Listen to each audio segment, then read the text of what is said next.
Osureni bar piny owacho ma ochung' ne pur mag majand chai KTDA koni piny owacho sani dhi nyime kod chenro mar manyo chiro mar majand chai mayande nodiwo e pachoka.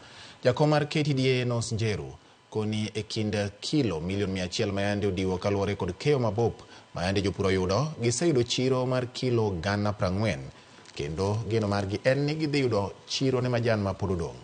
Kata kamano jiwo jopur mondo med ng'wedo majand chai manitiere rang'iny mowinjore kaka yor piem kod pinje mamoko ma puro majan mar chai mondo mi nengo mar majan ma pachoka kik dog chien. We have received high volumes of tea, one mostly because of favorable weather and availability of fertilizer. We saw that in the month of January, February and March, there was a lot of rain and farmers were applying this fertilizer.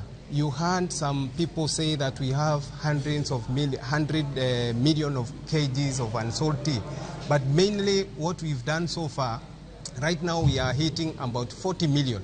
End of September, we will have moved a lot of tea. Last year, when we characterized as a subsector, they had done 266 million, and the endorsement for this year is 319 million kilos. That means if you check the contribution value, the GDP is high.